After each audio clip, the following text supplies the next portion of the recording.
Good day and welcome, America and beyond. I'm Tom Donahue for Truth Matters. Tom Donahue Reports. So glad you can be with us. And we're here to put America first, New World Order, neocons, Epstein class, and Dem, socialist, communist, dead last. That's what we do here. That's what we stand for. Oh, and fake MAGA. And Dan Bongino, you're one of them. And speaking of Danny Boy, the Neanderthal, and look at that skull. You have to agree he looks like a Neanderthal. And he is a hothead. So his nickname is you could either be Neanderthal, hardhead, or hothead. And he is a hothead, and he likes dropping F-bombs. But I guess he's not going to be doing that based on FCC regulations and rules because he's returning to radio, sadly to say. And again, I believe in the free market of ideas, free market of expression and competition. But man, I'm glad I'm not a Neanderthal. I'm glad that I'm not a hothead. I might become a bit amplified, enthusiastic here, but never over the top and never angered to the point of F-bombs. So let me just give you just a little bit of background here because that's going to be happening on August the 24th. And shame on Westwood One and Cumulus. You could say, well, he did work for them. And then they decided to push out there his podcast, which is failing miserably based on previous ratings and rankings and just standards of top tier shows. And part of the reason is Epstein. We have a political and media hypocrite, a turncoat, a traitor, a thug, and just one treacherous dude that has tried to undermine people that are doing good work and trying to get to the bottom of things. Oh, and he's not a finisher. He bailed on Trump. And he's not revealed any of those dark secrets he uncovered when he was there at the FBI. And he hasn't exposed cashing in Patel, a world-class drunk. Yeah, and I guess, Cash has got that short man syndrome, and if you don't understand what that is, look it up. They were two diabolical figures, and the only thing he's had to say about Cash Patel is, what a great job we did together. What? And he has the utmost respect and regard for Cash Patel. Probably the worst FBI director, and you're probably the worst deputy FBI director in the history of the United States. Thank you very much. So let's talk about the hothead Neanderthal returning to actual radio. He's calling it the Bongino Report PM. Now he's up against the jughead, the repeater, Sean Hannity. Now, Sean Hannity will continue to outperform him because as big as Westwood One and Cumulus, regardless of their bankruptcy, they're no match for Clear Channel, Premier, iHeart, because the amount of stations that are owned. So Hannity is in no jeopardy. He could lose a few stations here or there, but he would just go to alternate stations in that marketplace. But in terms of talent, you got two hacks, two guys that are unoriginal, not creative, not interesting, going head to head. A jughead and a hothead. Wonderful.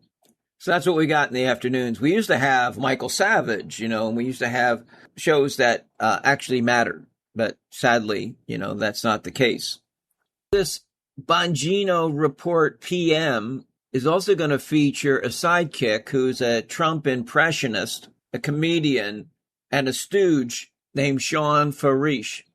So Bongino can't handle the duties on his own, and he's going to have a sidekick because this way, and this is just my take before the show has debuted, is that if you have too many callers that are antagonistic through the screening process, which I never screened, and if I were to take calls again, I never would. But Bongino has to because Epstein's going to keep coming up. The so-called suicide that he signed off on, and no client list as he signed on to. And he was part of the massive cover-up which is complete opposite of what Dan Bongino, the radio host and Fox News contributor, used to say. But then again, so did Don Jr., and so did Kash Patel, and all the others that are now part of a massive diabolical cover-up. So they are Epstein-class enablers. So that's what we've got. 3:00 in the afternoon Eastern. The comedian and impressionist might start off the first hour solo, but regardless, it is Bongino's namesake, the Bongino Report PM.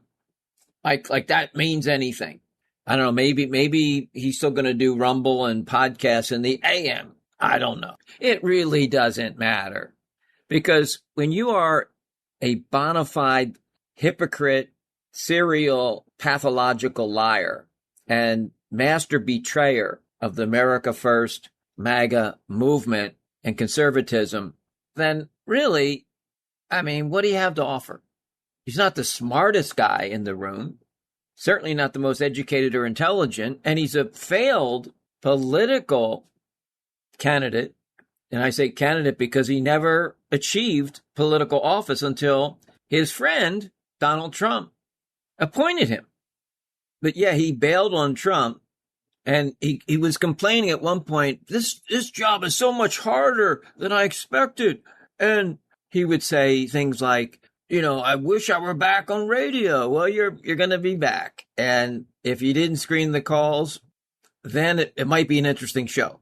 But the heavily screening process will sanitize the program and protect you, insulate you. But he's just like Steve Bannon, the bum. Trump even called him a bum, who's part of the Epstein class.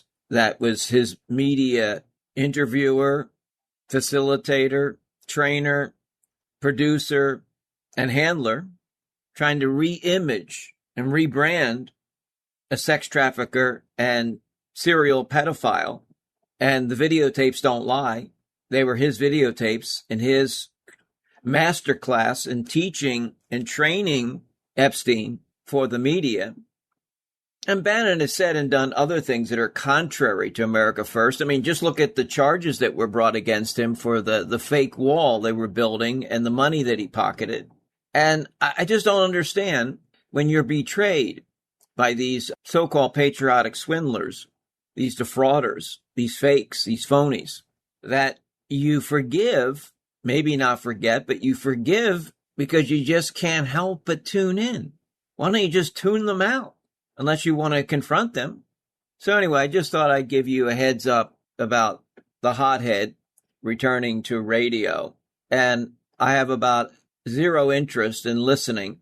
It's all going to be political propaganda and trying to rewrite history.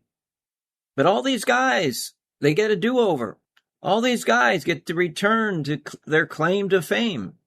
And, whether it's a Bongino, a Bannon, they just keep ticking along. Bill O'Reilly, you can be a sexual harasser, abuser, the president himself, and they just continue to accept and respect and go along. So I'm a leader, not a follower, and I'm never an enabler or an apologist or an excuser, and I don't protect the lame and the profane and the insane. So right back, hold tight, Tom Donahue, Truth Matters.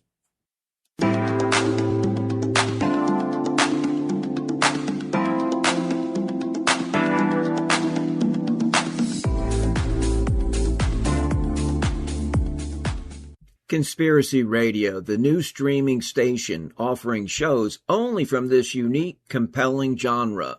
They don't want you to know, but we do. Conspiracy Radio, formerly Patriot Radio Classics, is now streaming 24/7 with the greatest conspiracy radio programs from past and present. Political to the paranormal cover-ups, conspiracies exposed. From legendary past hosts to groundbreaking present-day popular shows. Listen 24/7 online at conspiracyradio.net or download the apps at TalkStream Live, talkstreamlive.com. Visit conspiracyradio.net. That's conspiracyradio.net. Conspiracy Radio. Follow the evidence. Question everything.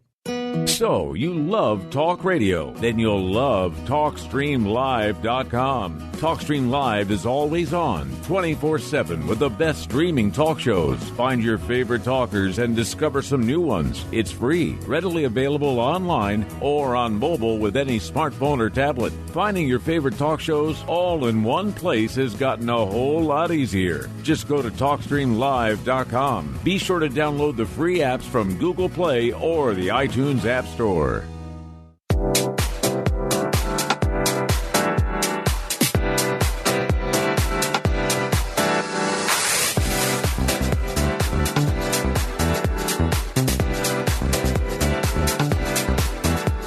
Hi, this is Tom Donahue for Truth Matters Radio Show and Tom Donahue Reports, the podcast. And you may ask yourself, why would I want to listen? Or why would I want to continue listening? Well, let me just give you a few facts and figures and info that might be of interest to you. And the keynote is that I'm an America First original that has not changed. I didn't need to evolve. Did I refine a few points here and there along the way, being open-minded? Yes. But the core values, the principles, the fundamental foundation has been rock solid, bedrock. When I started in radio broadcasting, my principles always encompassed the Constitution. So I was a constitutional crusader, an America Firster that named his first talk show America's Town Forum, which had the America First theme and almost was America First in its titling. But I wanted to reach a broader base in the 1990s. So I'm an independent investigative broadcaster whose mission is to seek truth, promote liberty, and defend freedom. I'm not beholden to the established political, corporate, or media order. I deliver this show, hard-hitting take on the most compelling topics, always from an independent, America First conservative vantage point. I shed light and insight on the prevailing controversies, cover-ups, and conspiracies. I approach my topics and subjects rationally and factually and report on the stories and give my take on events without rushing to judgment. I share what I know rather than simply what I think. So I cover the political, the cultural, monetary, media, and health sectors. This program reaches beyond the political pale. I rely on my keen wit, insight, and intellect to inform, inspire, and raise one's ire in the talk town square. So as a seasoned talker, an independent and innovative broadcast voice that's considered a pioneer, an originator of many of the current programs that focus on conspiracy and cover-ups and alternative thinking, I like to think that I still have a lot more in the tank and a lot more to share with you. And that's what I plan on doing. And that's why I brought Truth Matters to the forefront and try to give you something that is weekly, consistent information that you can use and that you can share, and that you are the discerner and the decider. And I respect that. So I don't have all the answers, but I certainly have a lot of questions. And together we will try to hold the political powerful in account, whether it's the Republicans, Democrats, independents, or otherwise. But I am certainly putting America First, New World Order, neocons, and Dem social communists last. So we'll continue opposing and exposing these sinister and satanic forces that we are waging war against. And it is a spiritual, cultural, political war that is being waged. And sadly, Trump has succumbed to the political swamp, and Trump has become one of them, a neocon, a globalist, a world order embracer. And so we have the Trump Epstein class, we have the neocon New World Order class that we must absolutely 100% oppose and expose. So that's some of the reasons and the rationale for tuning into Tom Donahue Truth Matters, TomDonahueReports.com. And we are on many stations, streaming sites, podcast directories, here, there, and almost everywhere, and help us spread the word. And we appreciate your listenership. So now let's get to the current show, and hopefully you can put to good use Tom Donahue, Truth Matters, and it really does here.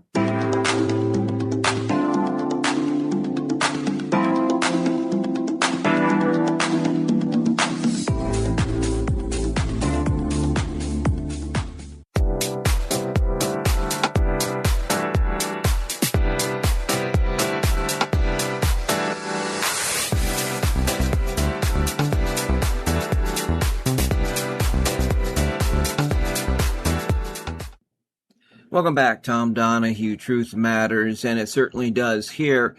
And speaking of truth and who really reigns supreme, is it Hegseth as Defense Secretary, Secretary of War, or is it his wife, Jennifer, his former Fox News producer, and the woman that he decided to cheat with as he was trying to exit his second marriage with a pregnant wife? Yeah, that same woman. Apparently, news headlines have been breaking this week. The New York Times says it's bonkers. Jennifer Hegseth's hands-on role in her husband's Pentagon. Former Pentagon spokesperson describes Jennifer Hegseth's expansive role as crazy. Now, she did take on the role of chairing the President's Military Spouse Commission, an unpaid position aimed to improving the lives of military families, supposedly. Another headline says Jennifer Hegseth has an unprecedented role in government. The Independent says Hegseth's wife sparks controversy with outsized Pentagon role. Humiliating reason, Pentagon Pete's wife travels with him revealed. Now, apparently, she sits on meetings which she does not have classified clearance, just like Natalie Harp sits in with President Trump on very sensitive and classified intel meetings with even high-level government leaders from other countries. But apparently, she propped him up, from lighting, makeup, even research, questions asked guests. So she is now performing as essentially producing his Pentagon segments. Now, I did bring up in the past that Hegseth had taxpayer-funded monies go to a makeup and beauty station so that he could get all dolled up, greased down to look a certain way in cameras. And he's even admonished those that have taken pictures or filmed him when it presented him in less than flattering ways. I mean, I keep talking about this being a reality show. Trump is at the head of this. But all these moving parts are showing that they all think that it's a major Hollywood production and that they are actors playing out these roles. And so now we know that his wife is helping to pull the strings and coordinate things and produce his segments. Now, as I mentioned, Pete Hegseth met at Fox News his soon-to-be wife at the time. So they have a blended family. She has 3 children from her previous marriage and his children from a previous marriage. She also was part of, remember Signalgate, where they were having these sensitive meetings that were using the Signal app that got many of the messages got leaked and or hacked. She was part of that too. So she manages her husband produces and coordinates many of his efforts. And I guess it's similar to what Natalie Harp, and we're going to get to that in the next segment in more detail, more controversy there. And there. So this is just unbelievable how this kind of interference in terms of job duties by unelected individuals. So it shows the sheer incompetency of Pete Hegseth, whether it's at Fox News, besides putting aside the drinking, besides the philandering, the womanizing, trustworthiness. And he acts holier than thou with his expectations and standards for the military. And remember, when right in around the time that he was being confirmed, those hearings were very tense because they were bringing up allegations of sexual misconduct, not just his cheating on the wife. That's not criminal. Morally, lots of problems there. But there was a Christian woman was at a conservative Christian conference that Pete Hegseth was a part of. And she said that all she remembered was that he was very handsy, and she was trying to address that with him in the lounge at the hotel where the meeting took place. And that all she can recall is that she woke up in a room with Hegseth, and she has very little recall what happened, with the exception that she felt that she had been drugged and sexually abused. So this guy, seemingly a common practice at Fox News, that they search out and scout the women and prey on them, and Jesse Walters did the same thing. He also went after his producer and dumped his wife. But Fox News acts like they're the paragons of virtue, and that, these are just rare exceptions. If you look at how many people, and I've covered it, how many people have been fired for sexual misconduct at Fox News. Some of them were just because of pics that were sent around that displayed certain nudity or body parts. Others because of things they said and acted on. So now we know that Pete Hegseth can't even do the job alone by himself, and that he's being produced to the greaser, the drunk, the incompetent stooge that's putting our military at risk. And you have Navy and airmen that are starving on naval vessels, that are being deprived of toiletries and of just bare essentials, while he's worried about his makeup and his hair gel, and being the chief sycophant of President Trump. But Trump likes him. Yeah. He thinks he's handsome, and that he's playing the role well, the way he dresses and the way he behaves. Isn't that just lovely? All right, we're going to take a break. More to come, and we're going to be harping on things, no pun intended, but we will get to that too. Hold tight.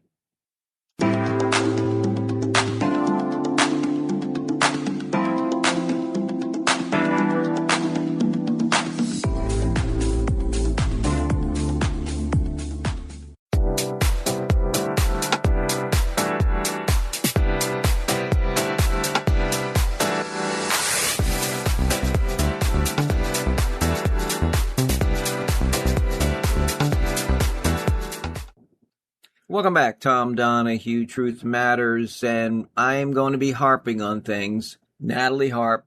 Now, I'm not insinuating that there is a romantic sexual relationship, but there is an obsession. And I think of that song, Obsession, and it just continues to ring in my head because this woman is obsessed with Trump, the president. And yes, he helped relax certain regulations in terms of experimental medicine that did seemingly help with her bone cancer treatments. And that is a blessing. And I would certainly appreciate if Trump did that for me too. And that she was a host on OAN for a short time. And then she got involved being an aide for Trump and has been very dutiful, very loyal, and seemingly a good Christian conservative woman. But she's obsessed with the presidency, with the president, and she will do anything and everything for him.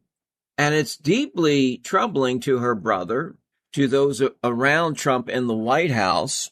Even the Secret Service has concerns. More and more are voicing that there are national security concerns because, again, just like Hegseth's wife, she's not cleared in terms of national security. She's not someone that is in an official political or White House position that should warrant her being by Trump's side when he's meeting with world leaders or talking about classified or national security sensitive material. But she's right there with him. Now, she's considered the human printer, and that she helps with these social meme sprees, these manic midnight moments. She creates and delivers a lot of this stuff. Now, Trump gives her the raw ideas. She knows what he wants, and they send out hundreds of these on True Social during the day, but mostly after midnight. Melania has been MIA. She's rarely around. At this point, I don't think she gives a flying flute about what Trump does. She wants this to be over so she can get on with her life. And again, this is not a personal attack. And I'm not trying to insult her in any way, shape, or form. And I'm not even challenging her morality because there is no indication that she is sexually involved, but leaving little personal notes and doing everything she can to adore Trump. It is a very strange relationship. And Trump doesn't like the word unless he uses it for others, but it's weird, very weird. So some of the headlines that I have posted at TalkStream Live, the platform, and some of the ones that I have spent time reading and researching. So here's the BBC says, who is Natalie Harp, Trump's right-hand woman? Mediaite says, ex-Trump aide says Natalie Harp is so obsessed, quote unquote, with the president, it alarms Secret Service. CNN says, meet Natalie Harp, the aide so close to Trump she once rode in an SUV trunk to accompany him. When he was going through court proceedings in New York, apparently there was only so many that could fit in the SUV. And she argued with other staffers and just said, well, I'm going no matter what. And she jumps into the trunk. That's how close and attached to the hip she is with Trump. How Trump's ever-present executive assistant, I call her the personal assistant, Natalie Harp, became the talk of Washington. That's the Wall Street Journal reporting. Remember the decoy plane? Well, Natalie Harp was one of those few selected to go with Trump on the decoy plane while Rubio and various other cabinet members and staffers and reporters were left on the possibly endangered Air Force One plane. So that's how important and prioritized she is to Trump, that over cabinet secretaries.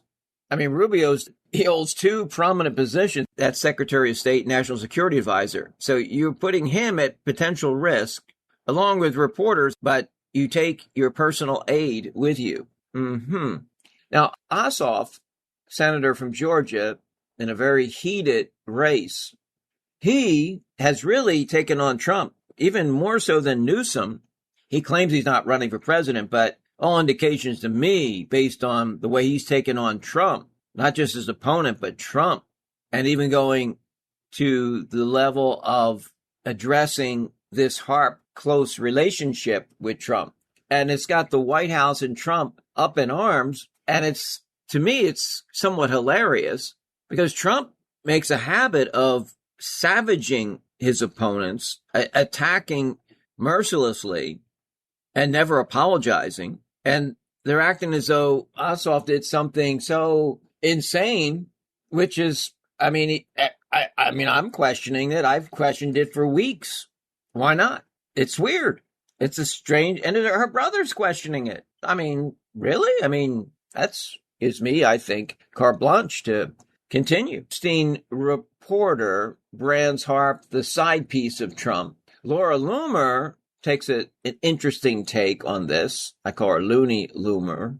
And she was almost a side piece for Trump during 2024. She was on the jet and going to rallies and spending a lot of time with him. And there were a lot of rumors swirling there, too. But says jealous White House staff are leaking to the press about Trump aide Natalie Harp. So you've got Secret Service, you got the White House staff, you've got many folks that are just deeply concerned about how close this person is.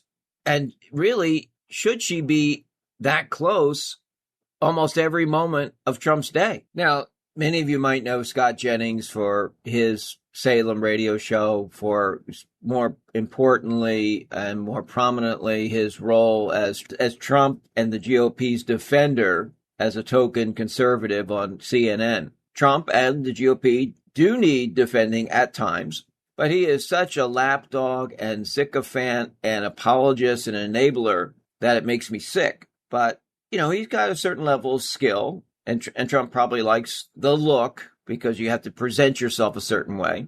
It's now been reported that he is taking clips from his CNN show and forwarding those to the White House in hopes and lobbying for becoming the next press secretary. Now, I don't think Trump's going to do that because I think he wants to see a woman in skirt. And remember, he talked about Levitt's, those lips. He likes those blondes or very light-colored brunettes. Haba, who was, Trump's lawyer, and also she was acting U.S. attorney in New Jersey before they derailed that. There is talk that she may be in that role. I wouldn't be shocked, but I'd be surprised if he goes with a man, because I think he likes having an attractive showpiece that he's going to watch every day defend him. He likes women defending him, but it wouldn't be out of the question, him being such a lapdog and loyalist, to become press secretary. So anyway, I will continue harping on. And again, these are not personal attacks. These are just observations based on the evidence swirling around this weird obsession. Besides the optics, it's just not healthy, and it's not appropriate, and it's not really politically acceptable, this type of weird relationship. Back with more Tom Donahue, Truth Matters.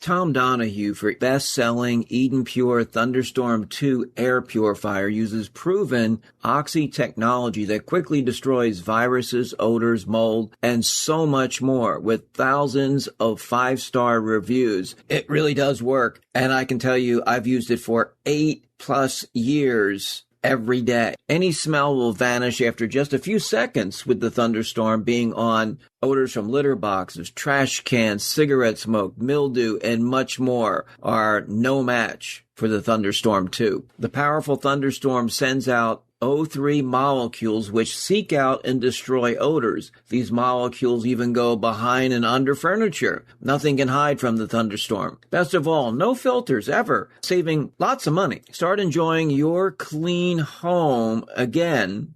You can save $50 on an Eden Pure Thunderstorm 2 if you click on my link at my website. Add another unit and you'll get an additional $20 off. Each additional thunderstorm you add to your cart while shopping, you'll get that additional $20 off. That's $70 for every additional one you place your order for. You must click on my link at my website to get these savings. Reiterate some of the major points. The Thunderstorm 2 proven oxy technology destroys viruses, odors, mold, mildew, cleans the air of allergy-causing particles so you can breathe easier again, freshens the scent of your home. It gets rid of any odor, whether it's litter boxes, trash cans, cigarette smoke, cooking smells, and I cook with garlic, and it works. So never breathe dirty air again in your home. No filters to buy, takes up virtually no space. It plugs directly into the wall.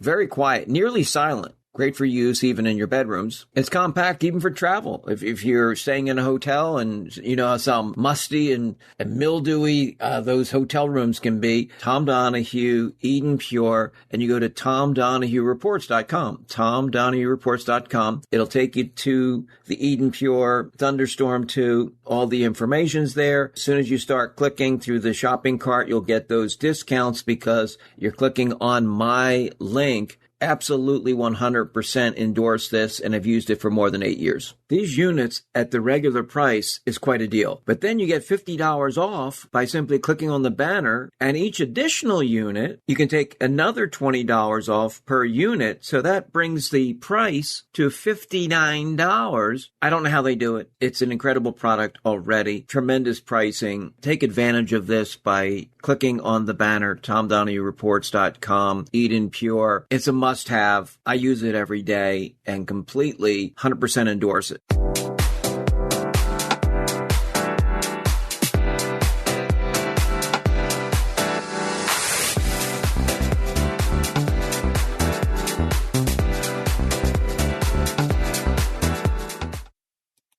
Welcome back. Tom Donahue, Truth Matters and Matters of the Heart. And Natalie Harp, and I am harping on this, and it's noteworthy and newsworthy, but it's been now uncovered, as you may be well aware, so many want to please Trump aesthetically, in terms of their looks, in terms of the beauty. And it's been analyzed and also addressed through interviews that she has been striving to look like Ivanka Trump. And so the wardrobe changes, the hair color, just all the stylistically, and there were some other cosmetic things. And we know how Donald Trump has had a fixation and an obsession with his daughter. And we've gone into that in the past, and there's no reason to rehash that at this moment. But she sees Trump as a father figure, a savior because of what he did in terms of changing the way drugs are regulated so she could get access to experimental drugs to help in the healing of her bone cancer, which is a good thing. She has changed her appearance. She's leaving all kinds of personalized notes. She is completely devoted and obsessed with Trump. And Melania was MIA, and she just made an appearance after almost a month being away. And apparently she stays in New York City because she does have her own apartment carved out in that Trump Tower. So how she spends her days, what she does, I don't know. But she wants to be less encumbered with Trump, less entwined with Trump and Trump's world. Now, there's certainly the questions of national security, and did she ever pass a security test? And there's no information pertaining to that. And so just like Hegseth's wife, it appears that both women have not been cleared. So they don't have security clearance to be in these meetings, to be in and around these important discussions and classified material. And so it is surprising and shocking, quite frankly, but not with this administration. Now, another thing that's popped up, and we don't know when Trump is going to name Caroline Leavitt's successor as press secretary. I had said that I thought Trump was more focused on women because of what he wants to see and be surrounded with. But it sounds like Scott Jennings, which we did talk about, is rising in the ranks and that he's doing all the right things to impress Trump. But the dark horse could be Natalie Harp. They're saying that Trump is considering. He's actually put that out there. Now, I didn't know what the pay structure was for what the human printer, his personal aide, was making. But based on press reports, it's in the range of $150,000 yearly. And the press secretary is just under $200,000. I think it's $195,000. That's some pretty good pay. That's a lot of coin. So it'll be interesting to see who becomes the press secretary. Polling is abysmal for Trump. It's down at 30%. I mean, you really can't get much lower because you still have some core base to keep it afloat. But that is about as low as you can get. Now, switching gears a bit, I mentioned the reconciliation of Cohen and Trump and WABC asking permission, clearing it, making sure it's okay to have him as a host. And so more and more is coming out about how and why they reconciled. But the interview took place already. And even though they had a major feud and falling out, but Trump tells Cohen that he was weaponized in that feud. So it's almost like neither are taking responsibility for what happened, but they're coming together for common cause. And I talked about that previously. Some of it has to do with the Epstein files that most of the press is missing. I'll tell you, Rosie O'Donnell filling in for Jimmy Kimmel. I'm not watching it. I've just seen a few clips here and there, but she said that Trump has made her re-famous and she's having this resurgence in her career because of Trump. And but man, she's fueling the Harp buzz. She says, let Natalie tuck him in at night. And there are a lot of other quotes and jabs at Trump, Harp, etc. So now the conservatives are saying it's a disgrace. The U.S. debt officially hits over 40 trillion, doubling in the last decade. Well, guess what? J.D. Vance blames it on the Biden administration. Not so fast. We're talking about in the last decade. And in the last decade, who held office 2 out of 3 falls? That is the Trump administration. So the debt has doubled since Obama finished his terms. It went from slightly under 20 trillion to now over 40 trillion. So who is primarily responsible? Donald Trump. And Biden helped kick in some as well. But the national debt in a decade has doubled. And now Republicans are acting as though they weren't co-conspirators. Because remember, all bills of revenue have to originate in the House. So, the House, the Senate, and the president plays a role. Now, J.D. Vance, speaking of the vice president, he had a fundraiser in the Hamptons in New York with Tucker Carlson's funder, his backer for his podcast operation. And it sparked fury on the neocon right because of who was funding this gathering in the Hamptons. And so he raised $5 million. So, of course, Mark Levin, Laura Loomer, Ben Shapiro, the neocon crowd took issue with this backer of Tucker's operation. And apparently he put in about 15 million into the podcast operation. Now, to run a so-called podcast, I mean, you need startup capital like 15 million. I can tell you that you can do it for a lot less, a whole lot less. But these numbers, I talked about Alex Jones and I talked about some of the other players that are always raising money. And it's like, how much money is enough? I mean, it just seems to me like, constantly reaching out for more funding. I just have an issue with that. I think the only way J.D. Vance has any shot at the presidency, if we're at getting the nomination for the Republican Party, is he's going to have to start separating himself from Trump after the midterms. And even if it means leaving office, I think that's his only shot, because if the Trump ship is going to sink like the Titanic, and if he's still aboard. Now, Rubio can survive it because he is a bona fide neocon, and he's got the credentials as a long-term senator.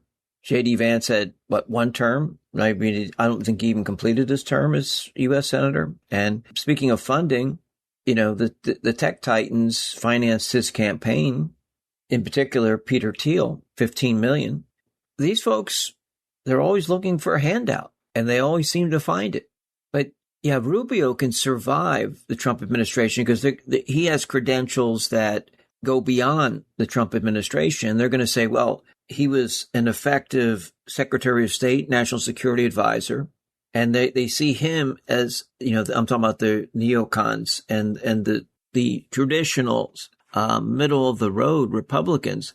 They like Rubio. J.D. Vance, with his associations with Tucker Carlson and others, it's put him in a negative light with these people, and he was tarnished because of his criticisms of Israel. And also, he believes in some conspiracy theories, and he's very glib, but he's not a great communicator, and he's not very likable. Now, I'm not saying Rubio's the most likable person, but he's already in the established order. He's already part of the club. J.D. Vance is new to the club, and he's hit some speed bumps. Now, a study was just released, and the source for the article was Radio Online. But in this article, the headline reads, "Conservative podcasts see significant audience growth."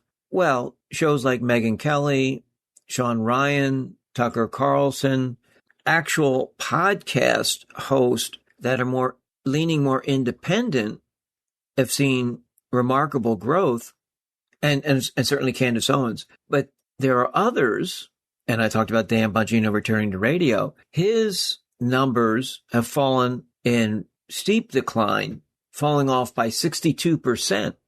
Ben Shapiro is down as well. And even Mark Levin's off by 16%. Glenn Beck, his numbers went up 11%. Sean Hannity gained 5%, which is, not a big deal. The neocon podcasts have been harmed in terms of their podcast listens and downloads. So anyway, I thought that was interesting to report on. Okay, well, that's going to wrap it up for this week. We've covered a lot of subjects. Make sure you visit TomDonahue.com and share our podcast, share the show with your friends, your neighbors, your family. Like us wherever you get your podcast. You can certainly give us a 5-star. You can comment, you can hype, you can share. We appreciate that very much. Till we meet again, Tom Donahue, Truth Matters.